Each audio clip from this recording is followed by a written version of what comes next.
महाराज, इस समय आप जो करना उचित समझें वह करें। तब कोसल नरेश राजा प्रसेनजित तथागत के वचनों से प्रसन्न हुआ, आह्लादित हुआ। वह अपने स्थान से उठा और तथागत को अभिवादन कर चला गया। विभाग 2 कर्म 1। क्या बुद्ध का कर्म का सिद्धांत ब्राह्मणी कर्म के सिद्धांत के समान ही है? बुद्ध धम्म का कोई भी दूसरा ऐसा सिद्धांत नहीं है जिसने इतनी गलत फहमी पैदा की हो जितनी इस कर्म के सिद्धांत ने। बुद्ध धम्म में कर्म का क्या स्थान है और क्या वास्तविक महत्व है, अज्ञ हिंदू बेसमझी के ही कारण केवल शब्दों की समानता की ओर देखकर कहते हैं कि ब्राह्मणवाद व हिंदू धर्म तथा बौद्ध धम्म एक ही हैं। ब्राह्मणों का पढ़ा लिखा और कट्टर वर्ग भी यही कहता है। वह अज्ञ जनता को गलत रास्ते पर ले चलने के लिए जानबूझकर कहता है। पढ़े लिखे ब्राह्मण भली प्रकार जानते हैं कि बुद्ध का कर्म का सिद्धांत ब्राह्मणी कर्म के सिद्धांत से सर्वथा भिन्न है, लेकिन तब भी वे यही कहे जाते हैं कि बुद्ध धम्म वही है जो ब्राह्मणवाद या हिंदू धम्म है। शब्दों की समानता के कारण उनको अपना झूठा तथा दुष्ट प्रचार करने में आसानी हो जाती है। इसलिए यह अत्यंत आवश्यक है कि स्थिति की पूर्ण परीक्षा की जाए। भगवान बुद्ध का कर्म का सिद्धांत शाब्दिक समानता कितनी ही हो, अपने अर्थ में ब्राह्मणी कर्म के सिद्धांत के समान हो ही नहीं सकता। दोनों की मूल स्थापनाएं एक दूसरे से परस्पर इतनी अधिक भिन्न है कि परिणाम एक हो ही नहीं सकता। दोनों के 2 भिन्न परिणाम होने ही चाहिए। सुविधा के लिए हिंदू कर्म की मान्यताओं को क्रमशः इस प्रकार गिना जा सकता है।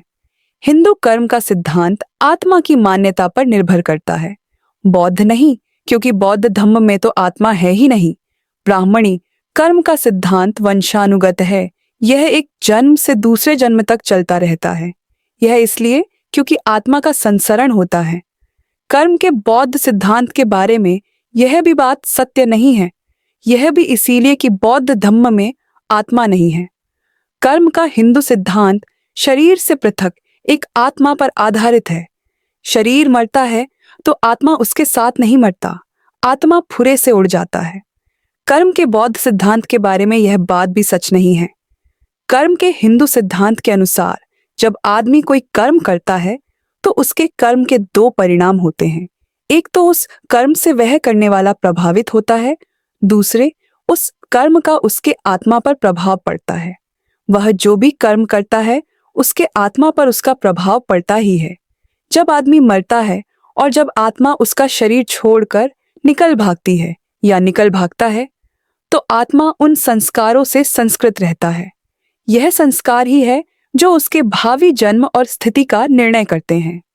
हिंदू आत्मवाद का बौद्ध अनात्मवाद से कुछ भी मेल नहीं। इन कारणों से कर्म का बौद्ध सिद्धांत और कर्म का हिंदू सिद्धांत न एक है और न एक हो सकता है। इसलिए कर्म के बौद्ध सिद्धांत और कर्म के ब्राह्मणी सिद्धांत को एक ही बताना महज मूर्खता है। अधिक से अधिक यही कहा जा सकता है कि इस शाब्दिक माया जाल से सावधान रहना चाहिए। 2. क्या भगवान बुद्ध यह मानते थे कि पूर्व कर्म का भविष्य जन्म पर प्रभाव पड़ता है? भगवान बुद्ध ने कर्म के सिद्धांत का प्रतिपादन किया था। सर्वप्रथम उन्होंने ही कहा था, जैसा बोओगे वैसा काटोगे। उन्होंने कर्म के सिद्धांत पर इतना अधिक जोर दिया है कि उनका कहना था कि यदि कर्म के सिद्धांत को दृढ़तापूर्वक न माना जाए तो नैतिक अनुशासन निभ ही नहीं सकता। बुद्ध के कर्म के सिद्धांत का संबंध मात्र कर्म से था और वह भी वर्तमान जन्म के कर्म से। तो कर्म का एक वृद्ध प्राप्त सिद्धांत भी है। इसके अनुसार कर्म का मतलब है पूर्व जन्म का कर्म अथवा पूर्व जन्मों के कर्म।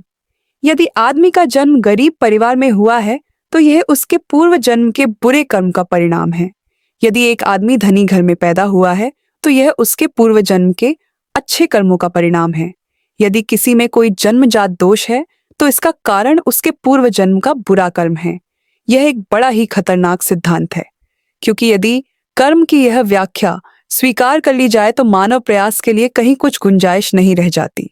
पूर्व जन्म के कर्म से ही सभी कुछ पूर्व निश्चित रहता है। यह वृद्धि प्राप्त सिद्धांत भी बहुधा भगवान बुद्ध के सिर मढ़ दिया गया है। क्या भगवान बुद्ध ऐसे सिद्धांत को मानते थे? इस वृद्धि प्राप्त सिद्धांत की भली प्रकार परीक्षा करने के लिए, जिसे भाषा में इसका प्रायः उल्लेख किया जाता है, उसमें थोड़ा परिवर्तन कर देना होगा।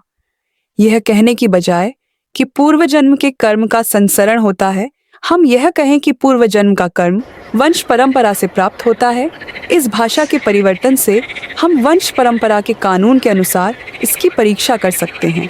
ऐसा करने से न इसके कानूनी अर्थ में ही कोई अंतर आता है और न वास्तविक अर्थ में। इस भाषा के परिवर्तन से दो ऐसे प्रश्न हैं जो आसानी से पूछे जा सकते हैं और जो कदाचित अन्यथा न पूछे जा सकते, और जिनका बिना उत्तर दिए बात स्पष्ट नहीं होती। पहला प्रश्न यह है कि पूर्व जन्म का कर्म वंशानुगत क्रम से कैसे प्राप्त होता है, उसकी क्या विधि है। दूसरा प्रश्न है कि वंशानुगत क्रम के हिसाब से पूर्व जन्म के उस कर्म की अपनी स्थिति क्या है। क्या यह वंशानुगत क्रम से प्राप्त कोई गुण है अथवा स्वयं अर्जित किया हुआ कोई गुण है। वंशानुगत क्रम के हिसाब से हमें अपने माता पिता से क्या प्राप्त होता है। विज्ञान के अनुसार सोचें तो नए प्राणी का आरंभ उस समय से होता है जब वीर्य और रज का संयोग होता है। प्राणी की उत्पत्ति तभी होती है जब वीर्य कण रज कण में प्रवेश करता है। हर मानव का आरंभ तभी होता है जब दो जीवित कण मिलकर एक होते हैं, माता का रज कण और पिता का वीर्य कण। इस विषय की चर्चा करने के लिए जो यक्ष भगवान बुद्ध के पास आया था, उसे भगवान बुद्ध ने कहा था कि आदमी की उत्पत्ति माता पिता पर निर्भर करती है। उस समय भगवान बुद्ध राजगृह में इंद्रकूट पर्वत पर ठहरे हुए थे। तब एक यक्ष भगवान बुद्ध के पास आया और उसने उन्हें इस प्रकार संबोधित किया, आपका कहना है कि केवल रूप जीव नहीं है, तो जीव सशरीर कैसे होता है। जीव को यह हड्डियों और आंतों का ढेर कैसे प्राप्त होता है। माता के गर्भ में जीव किस प्रकार लटकता रहता है। इसका तथागत ने उत्तर दिया, सर्वप्रथम कलल होता है, तब अर्बुद होता है, तब पेशी होती है, तब घन होता है, और घन में ही बाल और नाखून आदि उत्पन्न होते हैं। और माँ जो कुछ भी खाना पीना खाती है, उससे बालक माँ के गर्भ में बढ़ता है। हिंदू सिद्धांत इससे सर्वथा भिन्न है। इसका कहना है कि शरीर तो वंशानुगत अथवा माता पिता से प्राप्त है, किंतु आत्मा नहीं। यह शरीर में बाहर से प्रवेश करती है या करता है, कहाँ से, यह बात इस सिद्धांत में स्पष्ट नहीं की गई है। दूसरा प्रश्न है कि पूर्व जन्म के उस कर्म की अपनी स्थिति क्या है। क्या यह वंशानुगत क्रम से प्राप्त कोई गुण है अथवा स्वयं अर्जित किया हुआ कोई गुण है। जब तक इस प्रश्न का उत्तर न मिले, तब तक वंशानुक्रम के वैज्ञानिक सिद्धांत के अनुसार इसका परीक्षण नहीं हो सकता। लेकिन यदि मान भी लिया जाए कि इस प्रश्न का इधर उधर कुछ भी उत्तर संभव है, तो भी हम विज्ञान की सहायता से यह कैसे निर्णय कर सकते हैं कि यह सिद्धांत कुछ बुद्धि संगत है अथवा एकदम मूर्खतापूर्ण। विज्ञान के अनुसार बालक वंश परंपरा से अपने माता पिता के गुण प्राप्त करता है। कर्म के हिंदू सिद्धांत के अनुसार अपने माता पिता से शरीर के अतिरिक्त और कुछ नहीं प्राप्त करता। कर्म के हिंदू सिद्धांत के अनुसार बालक का पूर्व कर्म उसका अपना किया हुआ कर्म है और वह उसे अपने द्वारा ही अपने लिए ही स्वयं प्राप्त करता है। माता पिता बालक को कुछ नहीं देते, बालक ही सब कुछ साथ लेकर आता है। इस तरह का सिद्धांत बेहूदगी से कम कुछ नहीं है। जैसे ऊपर दिखाया गया है, भगवान बुद्ध इस प्रकार की बेहूदगी में विश्वास नहीं करते थे। इसकी चर्चा चलने पर कि क्या आदमी अपने भले बुरे कर्मों के परिणाम से मुक्त हो जाता है, स्थविर नागसेन ने राजा मिलिंद को उत्तर दिया था, यदि पुनरुत्पत्ति न हो तो वह अपने कर्मों के फल से मुक्त हो जाता है, यदि हो तो नहीं। राजा मिलिंद ने कहा, मुझे एक उदाहरण दें। राजन, उदाहरण के लिए एक आदमी किसी के आम चुराए तो क्या चोर दंड का अधिकारी होगा? हाँ, लेकिन जो आम के बीज उसने जमीन में बोए थे वे तो उसने चुराए नहीं, तब उसे दंड क्यों मिले? क्योंकि जो उसने चुराए वे उन्हीं में से उत्पन्न हुए थे जो जमीन में बोए गए थे। ठीक इसी प्रकार यह नाम रूप कर्म करता है, भले या बुरे, और उस कर्म से दूसरा नाम रूप जन्म ग्रहण करता है। इसीलिए वह अपने कर्म के फल से मुक्त नहीं होता। नागसेन, बहुत अच्छा। तब फिर राजा मिलिंद ने पूछा, नागसेन, जब एक नाम रूप से कार्य किए जाते हैं तो उन कार्यों का क्या होता है? राजन, वे कर्म की छाया की तरह पीछा करते रहेंगे। क्या कोई उन कर्मों के बारे में बता सकता है कि ये कर्म यहाँ है अथवा वहां है? नहीं। मुझे एक उपमा दें। तो हे राजन, क्या कोई किसी वृक्ष के उन फलों को दिखा सकता है और यह बता सकता है कि ये यहाँ है अथवा वहां है? निश्चय से नहीं। इसी प्रकार राजन, जब तक जीवन स्रोत का उच्छेद नहीं होता तब तक कृत कर्मों को बता सकना असंभव है। नागसेन, बहुत अच्छा। 3, क्या भगवान बुद्ध यह मानते थे कि पूर्व कर्मों का भविष्य जन्मों पर प्रभाव पड़ता है? 2, इस तरह से भगवान बुद्ध का पूर्व कर्म का सिद्धांत विज्ञान से बेमेल नहीं है। भगवान बुद्ध पूर्व जन्मों के कर्मों के संसरण में विश्वास नहीं करते थे। जब वे वह मानते थे कि जन्म माता पिता से प्रदत्त होता है और बालक में जो कुछ भी गुण दोष होते हैं वह वंशानुगत क्रम से माता पिता के माध्यम से ही प्राप्त होते हैं, तो वे कर्मों के संसरण में विश्वास ही कैसे कर सकते थे? तर्क के अतिरिक्त इस बात का सीधा प्रमाण भी उस सूक्त में विद्यमान है जो चूल दुख खंड सूक्त कहलाता है और जिसमें भगवान बुद्ध तथा जैनों की बातचीत का वर्णन है। इस संवाद में भगवान बुद्ध ने कहा है, निगंठो, तुम्हारा यही कहना है ना कि हमें यह शिक्षा अच्छी लगती है और कि हम इसे मानते हैं कि हमने पूर्व जन्म में जो पाप कर्म किया है उसे हम इन कठोर तपस्याओं द्वारा समाप्त करते हैं। शरीर, वाणी और मन का वर्तमान संयम पूर्व जन्म के पाप कर्मों को समाप्त कर देगा। इस प्रकार तपस्या द्वारा अपने पुराने सभी पाप कर्म को समाप्त कर देने से और नए पाप कर्म न करने से भविष्य स्वच्छ हो जाता है। भविष्य के स्वच्छ हो जाने के साथ पूर्व भी साफ हो जाता है। पूर्व के साफ हो जाने के साथ दुख नहीं रहता। दुख न रहने से दुखद वेदना नहीं रहती और जब दुखद वेदनाओं के एकदम न रहने से समस्त दुख का ही क्षय हो जाता है। उन निगंठों के हाँ करने पर मैंने कहा कि क्या तुम जानते हो कि इससे पूर्व तुम्हारा पूर्व जन्म था और यह जानते हो कि ऐसा नहीं था कि तुम्हारा पूर्व जन्म न हो? नहीं जानते? क्या तुम जानते हो कि अपने पूर्व जन्म में तुम निश्चयात्मक रूप से सदोष थे? तुम यह जानते हो कि तुम निर्दोष नहीं थे? नहीं। क्या तुम जानते हो कि उस पूर्व जन्म में तुमने अमुक पाप कर्म किया था वा नहीं किया था? नहीं। अब भगवान बुद्ध यह भी जोर देकर कहते हैं कि एक आदमी की स्थिति उसके वंश परंपरागत आगत गुणों पर उतनी निर्भर नहीं करती जितनी उसकी परिस्थिति पर निर्भर करती है। भगवान बुद्ध ने देवदह सत्य 5 में कहा है, कुछ श्रमण ब्राह्मणों का मत है कि जो कुछ भी आदमी भुगतता है यह सब उसके पूर्व जन्मों के कर्मों का परिणाम है, चाहे सुख हो चाहे दुख हो, चाहे असुख अदुख हो। इसलिए उनका कहना है कि पूर्व कर्मों की निर्जरा द्वारा और नए अशुभ कर्मों से विरत रहने से पाप कर्मों का क्षय हो जाता है। जब पाप कर्मों का क्षय हो जाता है तो दुख का क्षय हो जाता है। जब दुख का क्षय हो जाता है दुखद वेदनाओं का क्षय हो जाता है और जब वेदनाओं का क्षय हो जाएगा तो तमाम दुख का समूल उच्छेद हो जाएगा। यह निगंठो जैनों का मत है। यदि प्राणियों के पूर्व जन्म की परिस्थिति उनके दुख सुख भोगने का कारण है तब भी निगंठ गर्दा के भाजन है। यदि परिस्थिति कारण नहीं है तब भी वे गर्दा के भाजन हैं। भगवान बुद्ध के ये वचन प्रस्तुत विषय में संबंधित है। यदि भगवान बुद्ध पूर्व कर्म में विश्वास रखते तो वे यहाँ इस समय पूर्व कर्म के बारे में संदेह क्यों प्रकाशित करते? और यदि भगवान बुद्ध यह मानते कि सुख दुख पूर्व जन्म का परिणाम है तो वे यह क्यों कहते कि वर्तमान जीवन का सुख दुख परिस्थिति का परिणाम होता है? पूर्व कर्म सुख दुख का कारण होते हैं का सिद्धांत शुद्ध ब्राह्मणी सिद्धांत है। पूर्व कर्म का वर्तमान जीवन पर प्रभाव पड़े, इसका ब्राह्मणी आत्मा के सिद्धांत से पूर्णतया मेल बैठता है, क्योंकि वे मानते हैं कि कर्म का आत्मा प्रभाव पड़ता है। लेकिन बुद्ध धम्म के अनात्मवाद से इसका किसी भी तरह मेल नहीं बैठ सकता। लगता है कि यह सारा का सारा बाद के बौद्ध धम्म में प्रक्षिप्त कर दिया गया है, या तो किसी ऐसे द्वारा जो बौद्ध धम्म को हिंदू धर्म सदृश ही बनाना चाहता था, या किसी ऐसे द्वारा जो यथार्थ बुद्ध धम्म से अपरिचित था। यह एक कारण है जिससे यह मानना चाहिए कि बुद्ध ने कभी इस सिद्धांत की देशना नहीं की होगी।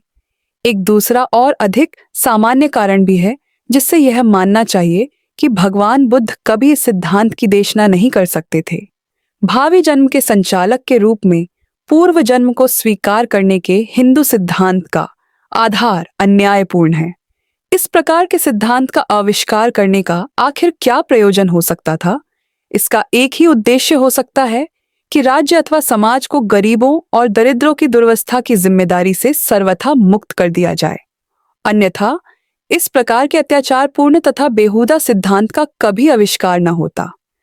यह कल्पना कर सकना असंभव है कि महाकारुणिक बुद्ध ने कभी इस प्रकार के सिद्धांत का समर्थन किया हो। विभाग 3, अहिंसा 1। अहिंसा के नाना अर्थ और व्यवहार। अहिंसा अथवा जीव हिंसा न करना बुद्ध की शिक्षा का एक महत्वपूर्ण अंग है। इसका करुणा तथा मैत्री से अत्यंत निकट का संबंध है। तो भी प्रश्न है कि क्या अपने व्यवहार में भगवान बुद्ध की अहिंसा सापेक्ष थी व निरपेक्ष थी? क्या यह एक शील मात्र थी अथवा एक नियम? जो लोग भगवान बुद्ध के उपदेशों को मानते हैं, उन्हें अहिंसा को एक निरपेक्ष बंधन के रूप में स्वीकार करने में कठिनाई होती है। उनका कहना है कि ऐसी अहिंसा से बुराई के लिए भलाई का बलिदान हो जाता है अथवा दुर्गुण के लिए सद्गुण का। इस प्रश्न को स्पष्ट करने की जरूरत है। यह अहिंसा का प्रश्न सर्वाधिक गड़बड़ी पैदा करने वाला प्रश्न है। बौद्ध देशों के लोगों ने अहिंसा को किस रूप में समझा है और किस प्रकार व्यवहार किया है, यह एक महत्वपूर्ण प्रश्न है जिसका विचार करना ही होगा। सिंहल के भिक्षु स्वयं लड़े और उन्होंने लोगों को विदेशी आक्रमणकारियों के विरुद्ध लड़ने के लिए कहा। दूसरी ओर बर्मा के भिक्षुओं ने विदेशी आक्रमणकारियों से लड़ने से इनकार किया और लोगों को भी न लड़ने के लिए कहा। बर्मा के लोग अंडा खा लेते हैं, मछली नहीं। अहिंसा इसी प्रकार समझी जाती है और व्यवहार में आती है। कुछ समय पूर्व जर्मन बौद्ध समिति ने एक प्रस्ताव पास किया कि वे 5 शीलों में से जीव हिंसा से विरत रहने के प्रथम शील को छोड़कर शेष 4 शीलों को ही स्वीकार करेंगे। अहिंसा के सिद्धांत को लेकर ऐसी स्थिति है। 2. अहिंसा का अर्थ, अहिंसा का क्या मतलब है? भगवान बुद्ध ने कहीं भी अहिंसा की परिभाषा नहीं की है। ठीक बात तो यह है कि उन्होंने बहुत ही कम अवसरों पर निश्चित शब्दावली में इस विषय की चर्चा की है। इसलिए यह आवश्यक है कि परिस्थितिजन्य साक्षी से ही भगवान बुद्ध क्या चाहते थे इसका पता लगाया जाए। पहली परिस्थितिजन्य साक्षी यह है कि यदि भिक्षा में मिले तो भगवान बुद्ध को मांस ग्रहण करने पर कोई आपत्ति नहीं थी। यदि भिक्षु किसी प्रकार से भी किसी जानवर की हत्या से संबंधित नहीं है तो वह भिक्षा में प्राप्त मांस ग्रहण कर सकता है। भगवान बुद्ध ने देवदत्त के प्रस्ताव को अस्वीकार कर दिया, जो चाहता था कि भिक्षा में दिए जाने पर भी भिक्षु मांसाहार ग्रहण न करे। इस विषय में यह भी एक साक्षी का अंश है कि वह याज्ञों में ही पशु हिंसा के विरोधी थे। यह उन्होंने स्वयं कहा है। अहिंसा परमो धर्म, यह एक दूसरे सिरे पर पहुंचा हुआ सिद्धांत है। यह एक जैन सिद्धांत है, यह बौद्ध सिद्धांत नहीं।